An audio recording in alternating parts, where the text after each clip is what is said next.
Bhushan jewellers में पाइए खुशियों के गहने। हिमाचल कांग्रेस कार्यालय राजीव भवन में प्रदेश अध्यक्ष प्रतिभा सिंह ने कांग्रेस कार्यकर्ताओं से मुलाकात की। प्रतिभा सिंह आपदा प्रभावित इलाकों का भी दौरा करके लौटी हैं। प्रतिभा सिंह ने मुख्यमंत्री सुखविंदर सिंह सुक्खू का आभार व्यक्त करते हुए कहा कि मुख्यमंत्री ने बरसात से आई आपदा के समय में बेहतरीन काम किया और मुख्यमंत्री के काम से लोग भी संतुष्ट हैं। कांग्रेस प्रदेश अध्यक्ष प्रतिभा सिंह ने भाजपा पर आरोप लगाया कि भाजपा केवल विकास कार्यों में रुकावट पैदा करने का काम कर रही है, जबकि सरकार अपनी गारंटियों को पूरा करने में लगी हुई है। आपदा से प्रदेश बुरी तरह से प्रभावित हुआ है। प्रदेश सरकार को उम्मीद थी कि केंद्र सरकार इस संकट की घड़ी में हिमाचल की मदद करेगा, जबकि प्रधानमंत्री खुद हिमाचल को अपना दूसरा घर बताते हैं, लेकिन लंबे समय बीत जाने के बाद भी केंद्र ने कोई मदद नहीं की। इस बीच कंगना रनौत जो हिमाचल से संबंध रखती हैं अभिनेत्री, उन्होंने भी चुनाव लड़ने की इच्छा जताई है। तो किस तरह से तैयारी है लोकसभा चुनाव को लेकर, और क्या कुछ अगर मंडी से चुनाव लड़ सकती है कंगना रनौत, तो उसको लेकर क्या कहना है आपका? देखो, I have nothing to say about her because it is her wish. अगर वो सोचती है, वो सक्षम है, लड़ सकती है तो ठीक है, and rest is for the high command to decide. BJP से चाहती है, कांग्रेस से चाहती है, मुझे नहीं पता किधर से वो टिकट चाहती है।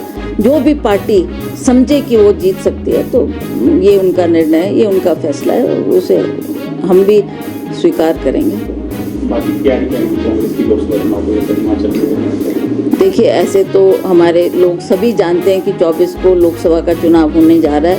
उसमें हम पूरी तरह से फील्ड में उतर चुके हैं, लोगों के बीच जा रहे हैं, लोगों से बातचीत कर रहे हैं, लोगों का फीडबैक ले रहे हैं, और जहाँ जहाँ कोई कमियाँ नज़र आ रही है उन कमियों को दूर करने का भी प्रयास कर रहे हैं। और जो हमने काम करना है इस इलेक्शन के लिए, वो अपनी संगठन को मजबूत करने के लिए भी हमने कड़े कदम उठाए हैं और निर्देश भी दिया है पार्टी वर्कर्स को कि आप इसकी तैयारी करें ताकि हम 24 का चुनाव अच्छे मार्जिन से जीत सकें। देखिए, जहाँ तक बीजेपी का सवाल है, बीजेपी तो तरह तरह की रुकावटें पैदा करने का प्रयास कर रही है। जहाँ तक आप ये कह रहे हैं कि जो हमने मैनिफेस्टो में बातें कही है, आपको पता ही है कि हमने पहली गारंटी ओपीएस देने की बात की और वो सरकार ने पूरी भी की है। आज लोग संतुष्ट है, लोग खुश है कि हमारी एक मांग को पूरा किया है। दूसरी मांग हम उसके ऊपर सोच कर रहे थे कि कब इसको इम्प्लीमेंट किया जाए, और माननीय मुख्यमंत्री स्पीति भी गए। स्पीति में भी उन्होंने कहा कि हम इसकी शुरुआत यहाँ से करेंगे। उसके बाद ये आपदा आ गई और आपदा में सरकार को ये दिक्कत सामने आ गई कि केंद्र सरकार में इसने पैसा देना था। हमने बार बार ये मांग माननीय प्रधानमंत्री जी के सामने भी रखी और हमें पूरा विश्वास था कि प्रधानमंत्री जी जहां हिमाचल प्रदेश को अपना दूसरा घर बताते हैं तो उन्होंने इसमें कोई पहल नहीं की, हमको आर्थिक पैकेज देने की बात नहीं की।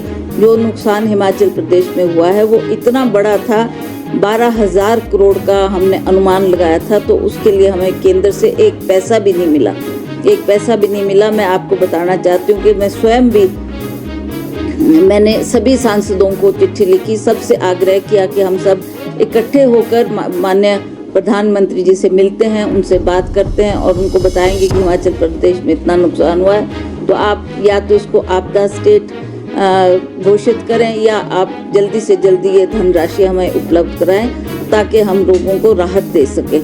बहुत समय बीत गया, प्रधानमंत्री जी ने इसका संज्ञान नहीं लिया।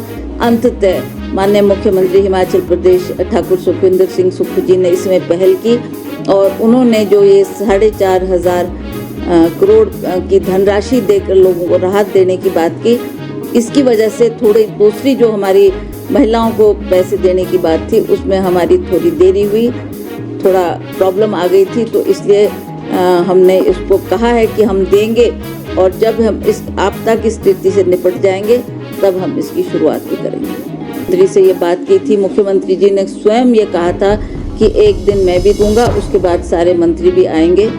अब वो अपने अपने कार्य में व्यस्त हो गए, ज़्यादा समय नहीं दे पाएंगे, फिर भी मैं उनसे आग्रह करूंगी कि एक दिन वो अवश्य पार्टी कार्यालय में आए और जो हमारे पार्टी वर्कर्स की कोई मुश्किलात है उसको दूर करने का प्रयास करें और उन्हें समय देना चाहिए, ताकि दफ्तर में तो आप काम को लेकर जाते हैं पर जो संगठन की बात है वो पार्टी के दफ्तर में होनी चाहिए।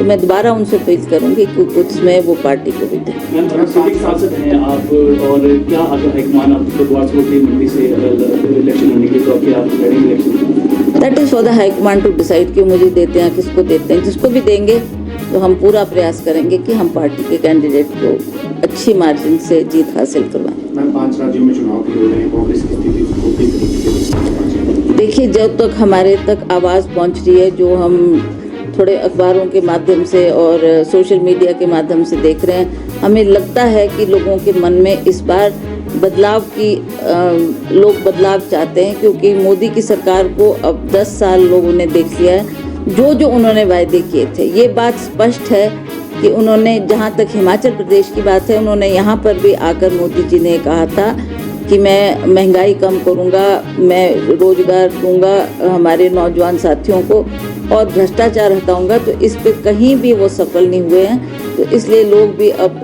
काफ़ी रुष्ट हैं और लोग चाहते हैं कि इस बार बदलाव होना चाहिए।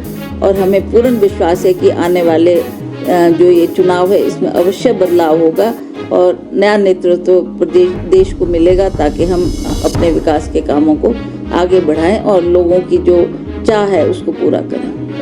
103 मंत्री के पद अभी खाली हैं और निगमों बोर्डों में भी ताजपोशियाँ नहीं हुई है, उस हिसाब से होनी चाहिए थी। आप भी लगातार बात करती आई, कुछ कार्यकर्ताओं में भी राजनीति देखी गई है। तो क्या मानते, क्योंकि आगे लोकसभा चुनाव है, ऐसे में अब आपकी भी बात पार्टी हाईकमान से हुई होगी, कब तक जो ये ताजपोशियाँ हो जाएंगी ताकि आगे जो है लोकसभा चुनाव में भी परेशानी ना आए पार्टी को? देखिए, मैंने अपना पक्ष सरकार के सामने कई बार रख चुकी हूँ, कई बार मैंने ये बात कह दी है कि इट इज़ वेरी इम्पॉर्टेंट कि जो जिले जहाँ से हमारे मंत्री बनना चाहते हैं उसके बारे में भी हमने बात की है।